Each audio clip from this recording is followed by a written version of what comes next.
Apakah Tuhan lebih peduli pada ketaatan atau pengorbanan? Di 1 Samuel 15 ayat 22 firman Tuhan berkata, "Tetapi jawab Samuel, apakah Tuhan itu berkenan kepada korban bakaran dan korban sembelihan, sama seperti kepada mendengarkan suara Tuhan?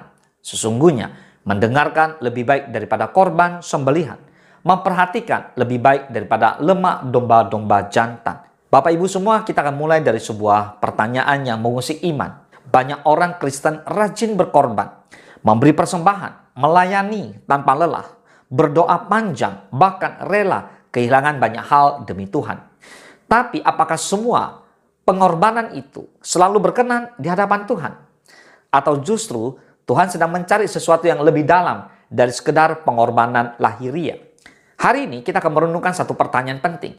Apakah Tuhan lebih peduli pada ketaatan atau pengorbanan? Mari kita bahas.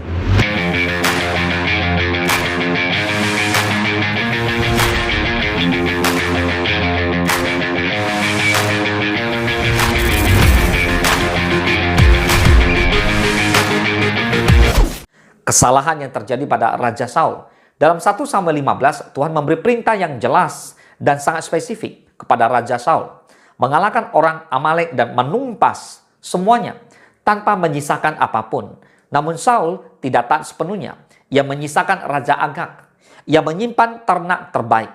Ia beralasan ini untuk dipersembahkan kepada Tuhan. Di mata manusia, Saul terlihat rohani. Namun di mata Tuhan, Saul gagal taat. Dan melalui Nabi Samuel, Tuhan menyatakan kebenaran besar. Ketaatan lebih berharga daripada pengorbanan.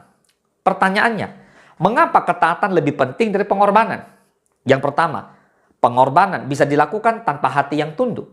Seseorang bisa memberi banyak uang, melayani dengan jabatan tinggi, aktif dalam kegiatan gereja, namun tetap tidak mau mengampuni, tidak mau bertobat, bahkan tidak mau meninggalkan dosa. Saudara, Tuhan tidak tertipu oleh aktivitas rohani. Yesaya 1 ayat 13-17 firman Tuhan jelas menuliskan bahwa Tuhan menolak korban umatnya. Mengapa? Karena hidup mereka tidak taat dan tidak adil. Tuhan tidak menolak korban, tapi menolak korban yang tidak lahir dari ketaatan. Maka belajar untuk taatlah kepada firman Tuhan. Yang kedua, ketaatan menunjukkan siapa Tuhan di hidup kita. Ketaatan berkata, "Tuhan, Engkau Tuhan atas hidupku," sedangkan pengorbanan tanpa ketaatan sering berkata, "Tuhan, aku akan memberi asal Engkau mengikuti caraku." Yohanes 14 ayat 15 firman Tuhan berkata, "Jikalau kamu mengasihi aku, kamu akan menuruti segala perintahku." Bapak Ibu semua, saya mau bertanya, apakah saudara mengasihi Tuhan? Kalau saudara mengasihi Tuhan, pasti saudara akan menuruti segala perintah Tuhan. Amin. Jadi kasih kepada Tuhan dibuktikan dengan ketaatan, bukan hanya sekedar pengorbanan. Yang ketiga, ketaatan sering lebih menyakitkan daripada pengorbanan. Banyak orang rela memberi uang, bekerja keras, bahkan berkorban waktu, tetapi sulit mengampuni orang yang melukai, merendahkan ego, meninggalkan kebiasaan dosa. Bapak Ibu semua, kita diuji. Maukah kita taat kepada Tuhan dengan sepenuh hati? Bahkan taat saat kita tidak mengerti rencana Tuhan. Mengapa kita tetap taat? Karena daya Tuhan, kita percaya Dia pasti memberikan yang terbaik buat saudara dan saya. Amsal 3:5 berkata, "Percayalah kepada Tuhan dengan segenap hatimu dan janganlah bersandar kepada pengertianmu sendiri." Artinya, percaya seperti kepada Tuhan, seperti apa yang Tuhan kehendaki. Amin. Saudara, percaya kepada Tuhan dengan segenap hati. Jadi tidak mengandalkan pengertian-pengertian sendiri. Ketaatan menuntut penyerahan total, bukan sekedar usaha lahiriah. Bapak Ibu semua, sekarang kita lihat contoh ketaatan yang berkenan kepada Tuhan. Yang pertama, Abraham. Abraham taat. Abraham melakukan sebuah ketaatan yang sangat luar biasa. Saudara, kita bisa belajar bahwa taat lebih dari sekedar korban. Di Kejadian 22 tertulis bahwa Abraham tidak sekedar mempersembahkan Ishak, tetapi taat sepenuhnya, bahkan saat hatinya begitu hancur.